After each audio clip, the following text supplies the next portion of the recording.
This is a hobby author publishing presentation, where my hobby is your entertainment.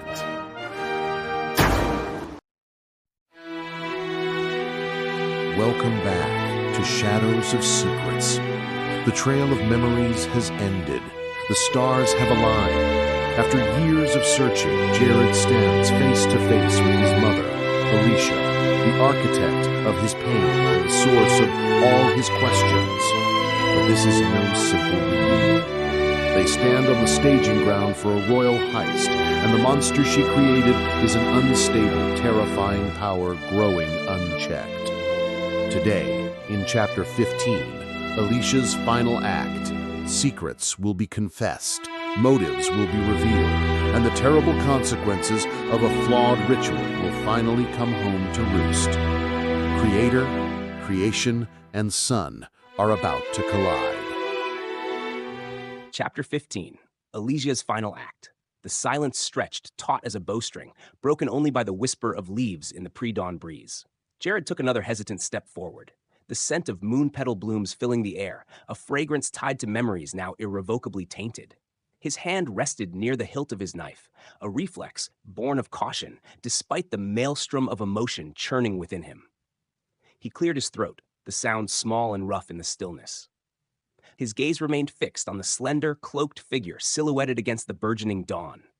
The word felt like dragging stone across his tongue, heavy with years of longing, betrayal, and horrifying discovery. Mother?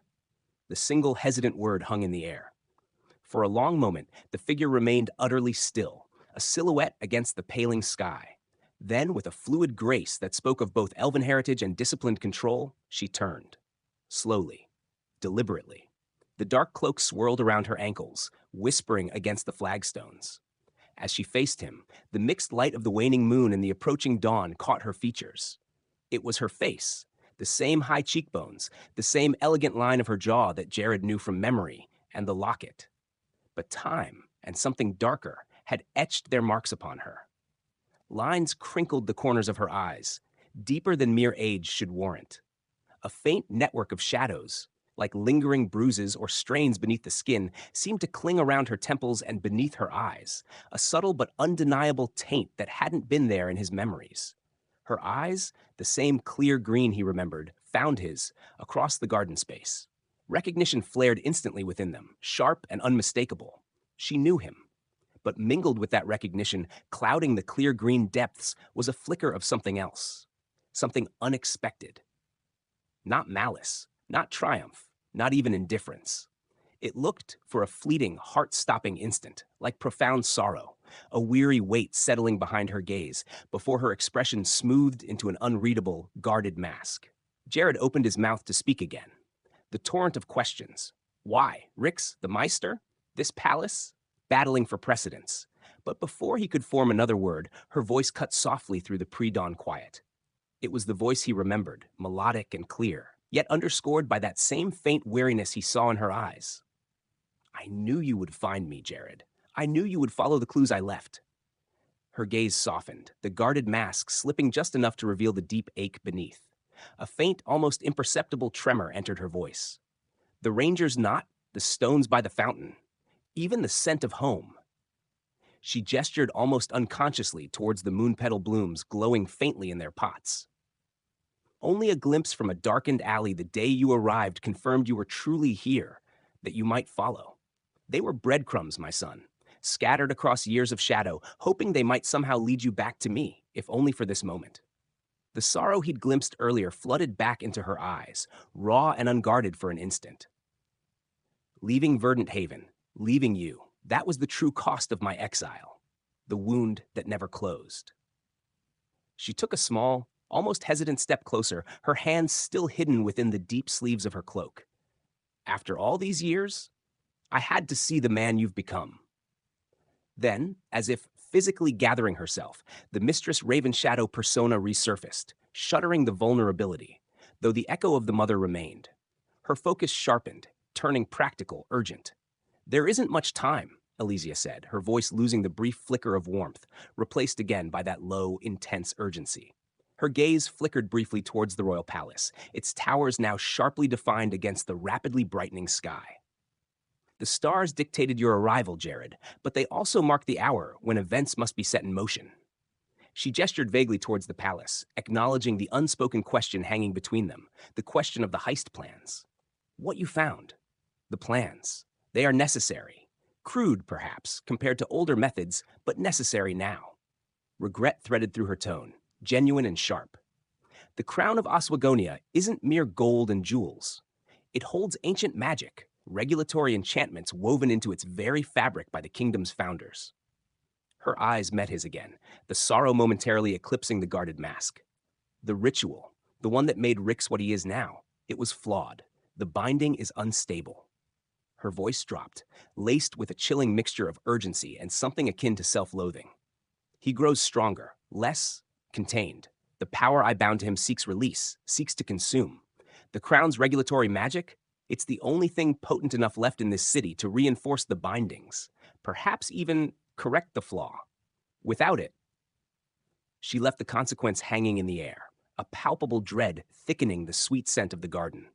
Without it, the entity I created will consume everything, starting with this city, and it must happen tonight.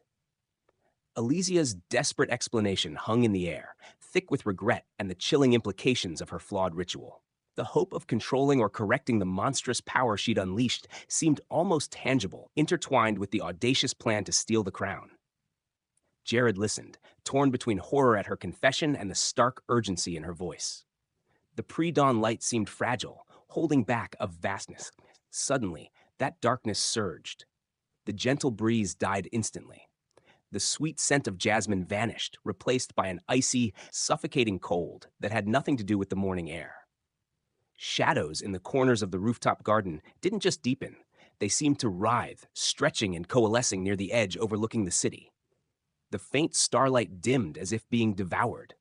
From that unnatural nexus of shadow, a figure solidified. Not stepping from concealment, but forming, darkness weaving itself into a tall, gaunt shape clad in rags that seemed woven from solidified night. Where a face should be, there was only a deeper void, radiating an aura of profound emptiness and draining cold that leached the warmth from the air and the courage from the heart.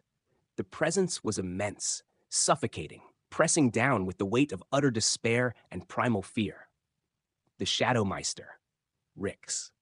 He hadn't been summoned. He had simply arrived, drawn perhaps by the discussion of his own unstable power, a phantom stepping directly from nightmare into the fragile reality of the rooftop garden. The oppressive silence shattered. A voice tore through the rooftop garden's fragile peace, not originating from the visible form of the Myster, but seeming to emanate from the very air around him, from the chilling cold itself. It was a sound scraped raw, layered with whispers like dry leaves skittering over bone, dripping with centuries of bitterness and the hollow echo of a stolen soul. So Raven Shadow, the voice rasped, each syllable coated in venomous ice. It addressed Elysia directly, ignoring Gerrod completely, fixing the source of its torment with the weight of its unnatural presence. The void where a face should be seemed to deepen, radiating malevolent focus. You conspire even now. The whispers intensified, swirling around the core sound like auditory shadows, whispering of crowns and control in the twilight hours. A sound like cracking ice threaded through the voice, a chilling mockery of laughter. Planning to take back what you gave? To cage the storm you unleashed? The accusation hung in the frigid air, heavy with paranoia and rage. The Myster knew, or suspected, that Elysia's plan for the crown wasn't for the city's benefit, but for his subjugation. The creation confronted its creator, its voice a chilling testament to the flawed, agonizing power binding it. Elysia didn't flinch before the Myster's terrifying presence or his venomous accusation. The flicker of sorrow vanished completely, replaced by a cold, hard resolve that mirrored the glittering stars overhead. She drew herself up, her slender frame radiating an unexpected authority, the manipulator facing her most dangerous creation. Mistake? She countered, her voice clear and sharp now, cutting through the swirling whispers of the Myster's voice. The regret was gone, burned away by defiance or perhaps grim necessity. Perhaps, but you served a purpose. Her gaze swept over the shadowy figure with something bordering on disdain. You were power, Rix, raw, unrefined, necessary to disrupt the stagnation that choked this city, to break the old order. She took a step towards him, seemingly unafraid of the suffocating aura he radiated. But the vessel proved flawed. Your ambition, your inherent weakness couldn't contain the power properly. Her voice hardened further, sharp as obsidian shards. You became unstable, a rabid dog gnawing at its own leash. You are no longer a tool, Rix. You are a liability. Her dismissal was absolute, cold, stripping away any pretense of shared history or purpose. A necessary evil I can no longer control, and one this city and I can no longer afford. A sound tore from the void where Rix's face should be.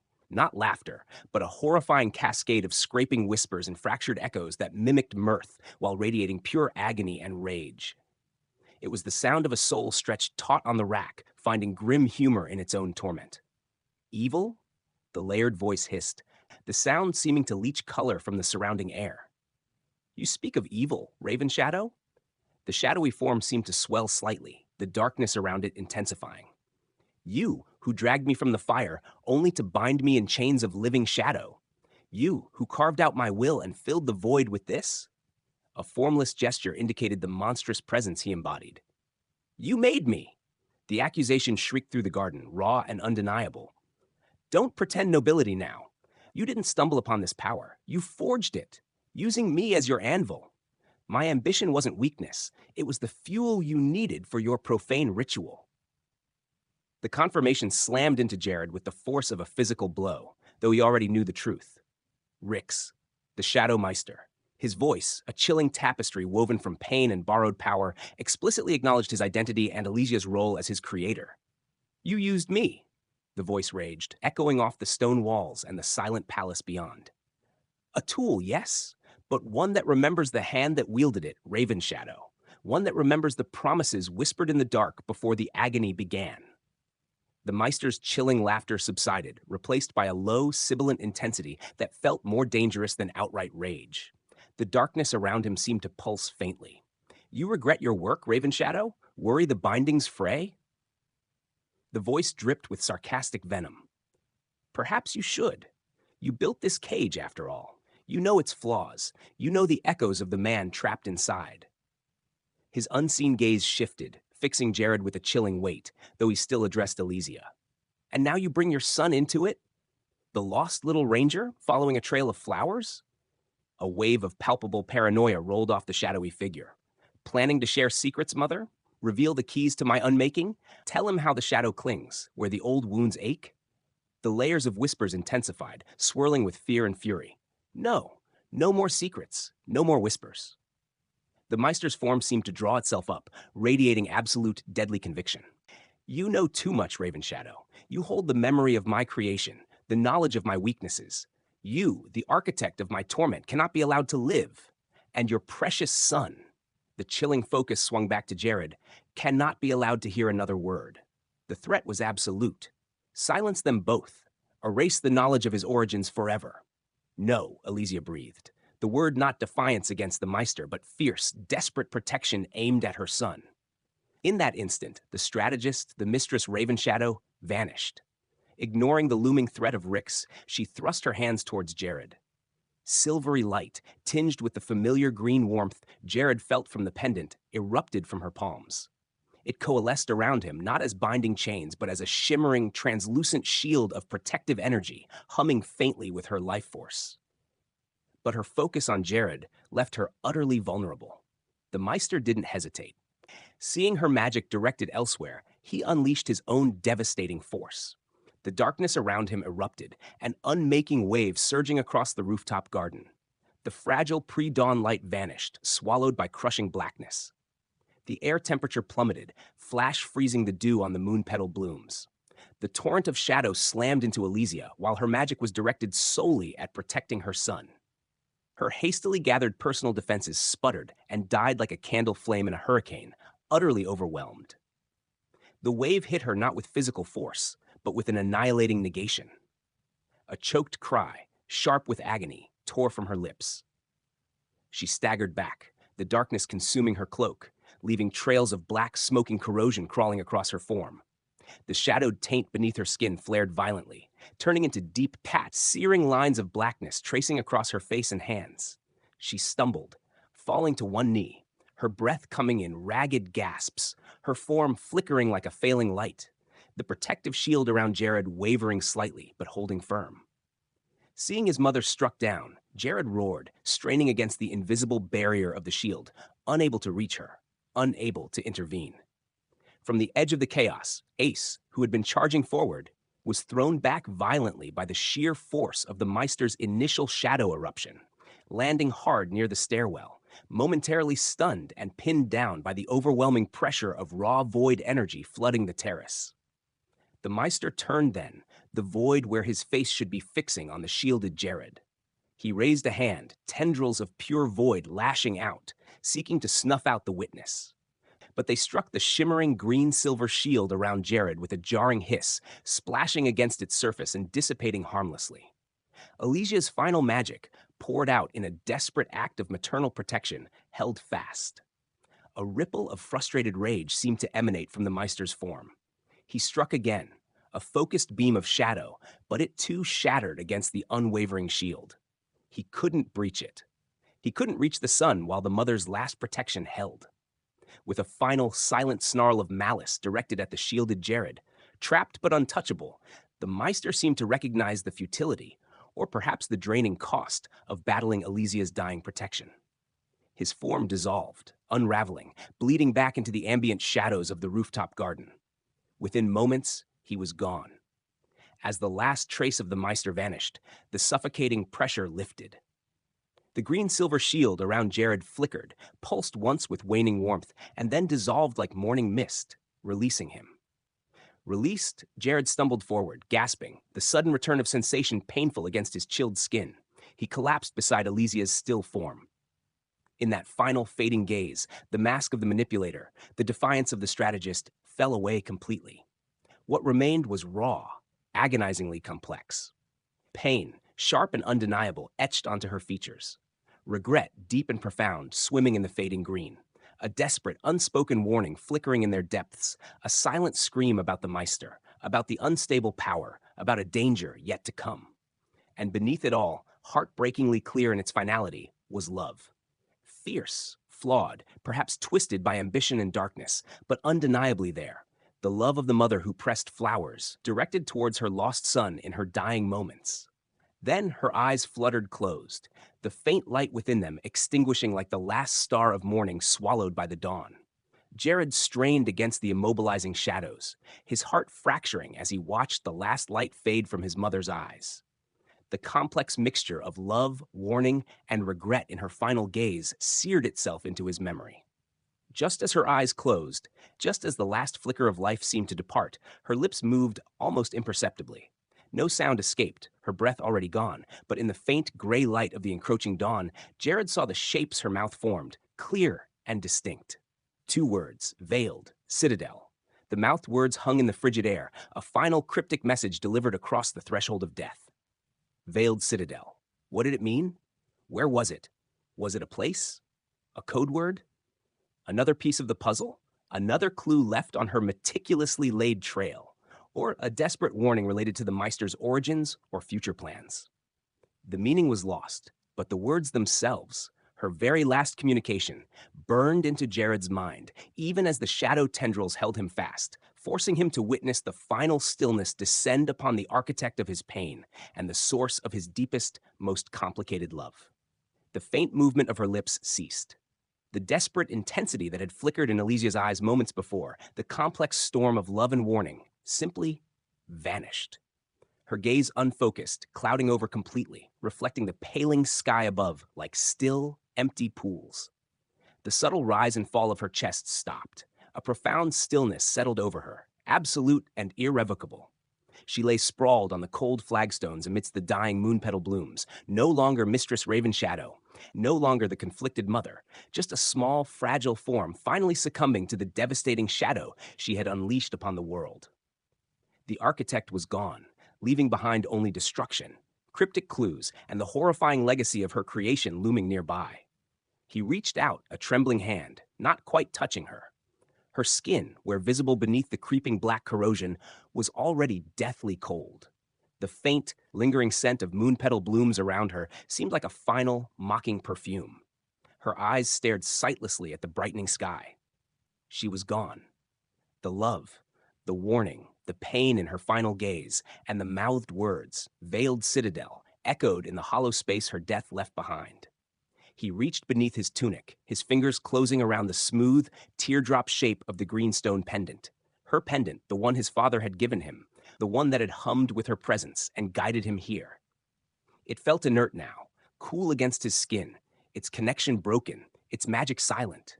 He pulled it out, letting it rest in his palm, the faint light catching its deep green hue. He had intended to place it with her, a final return, a symbol of the connection he'd sought for so long. Now, there was nowhere to leave it. "I found you, Mother," he whispered, the words rough, catching in his throat. "I always knew I would." The pendant felt heavy in his hand. I wish it hadn't ended like this." Ace surged to his feet, snatching up his axe, his breath rasping in the frigid air. He scanned the rooftop garden, the palace walls, the sky, his knuckles white on the axe haft, fury and frustration radiating from him. Seeing Gerrod kneeling beside the body, he approached cautiously, his usual gruffness softened by a grim understanding. "He's gone, Gerrod," Ace said quietly, his voice rough. "The bastard's gone." He looked down at Elysia's form, then back at the palace. She paid the price for making him. Gerrod didn't respond, his mind reeling from the confrontation, the loss, and the impossible final clue. Veiled Citadel. What was it? Where? A fortress? A hidden library? A metaphorical name for something else entirely? It was all they had left. A cryptic whisper from the edge of oblivion, their only guide against a monstrous entity now fully unleashed, aware they knew his origins, and free from the only person who might have known how to control him. Dawn was breaking over Oswegonia, painting the sky in hues of hope that felt utterly alien on this rooftop stained by death and shadow. They were alone, with a corpse, a chilling memory, and two words pointing towards an unknown future, while the monster his mother created walked free, consolidating its terrifying power. The race against the encroaching darkness had just begun, and their path was shrouded in lethal uncertainty. A desperate plan, a final act of sacrifice. Elysia Raven Shadow is dead, killed by the very monster she created, but not before giving her son one final cryptic message: Veiled Citadel. The Shadow Myster is now free, his power unchecked, and he knows that Gerrod holds the secret to his origin. The hunt has reversed. Our heroes are now the prey. What is the Veiled Citadel, and how can they hope to find it before the Myster's shadows close in forever? The next part of our story begins. Don't miss the start of a new, desperate search in Chapter 16, Unveiling the Citadel.